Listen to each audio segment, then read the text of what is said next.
मेरी बेटी होने के बाद हाँ तो मेरी इंग्लिश इंप्रूव हो गई फॉर एग्जांपल। अच्छा। तो क्योंकि और किसी के साथ बात करता मैं झिझकता था, तो बीवी के साथ भी नहीं करता था, मुझे था कि ये गलती निकाल देगी मेरी, है ना। तो अदायरा के साथ मैं बड़ी बात करता हूँ। हाँ तो अभी वो मेरे को मराठी वर्ड भी सिखाती है, एक एक आती है। आपने कुछ सीखा जुनैद से?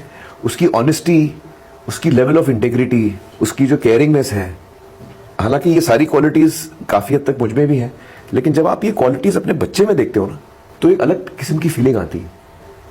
कोविड के दौरान मुझे याद है कि रीना के पेरेंट्स, नाना नानी, जो जुनैद के नाना नानी है, वो उनको दोनों को कोविड हो गया था, घर पे कोई था नहीं, वो अकेले रहते थे।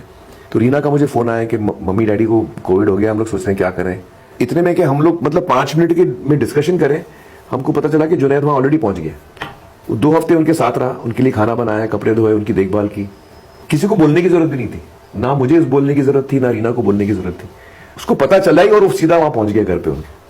तो ये सारी क्वालिटीज में देख के मुझे बहुत प्राउड फील होता है कि इतना मोहब्बती लड़का है वो, और उसमें स्ट्रेंथ बहुत है, स्ट्रेंथ ऑफ कैरेक्टर बहुत है। तो उससे मुझे एक्चुअली सीखना तो कम, लेकिन ये चीजें मुझे रियलाइज बहुत हुई कि ये क्वालिटीज कितनी इंपॉर्टेंट होती हैं एक इंसान के लिए। ये मेरा बड़ा इंटरेस्ट होता है कभी कभी यार, फिल्म मेकिंग सीखनी है, फिल्म मेकिंग के बारे में, है ना, कुछ जाने।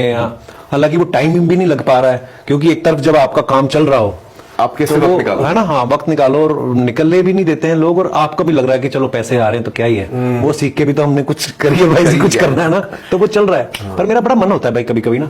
पर मैं इसलिए ये सवाल पूछा कि अब बड़े सारे लोग हैं जो मुंबई आना चाहते हैं, ट्राई करना चाहते हैं, उनको अगर आमिर खान सजेस्ट करना चाहें, क्या करना चाहिए उनको, क्या तैयारी करके आना चाहिए? मेरी ट्रेनिंग गुरुकुल स्टाइल में हुई है, और उस वक्त मुझे पता भी नहीं था कि मेरी ट्रेनिंग हो रही है, क्योंकि मैं बच्चा था, मुझे मजा आ रहा था। तो मैंने घर में जो काम देखा होते हुए अब्बाजान का, चचाजान का, उससे मैंने सीखा। और मैं भी कभी कभी सोचता हूँ कि यार मुझे मौका मिले तो मैं फिल्म स्कूल जाऊं। सीरियसली? हाँ, कभी कभी मैं भी सोचता हूँ। और ये अच्छी बात है कि आप जिंदगी में कोई वक्त ऐसा नहीं आता है जो आपको लगता है कि, मतलब मुझे तो कभी ऐसा नहीं लगता कि मैं एकदम अभी परफेक्ट हो गया हूँ। कोई शर्म की बात नहीं है कि इस एज में भी आप और मैं जाके हम लोग स्कूल में बैठे या कॉलेज में बैठे और सीखें, इसमें कोई प्रॉब्लम नहीं है। तो मैं एक्चुअली यंगस्टर्स को ये कहना चाहूंगा कि उस वक्त तो इतना था भी नहीं, फिल्म स्कूल्स वगैरह। जो कोई भी फिल्मों में आना चाहता है, आई थिंक सबसे पहले तो आपको राइटिंग सीखनी चाहिए।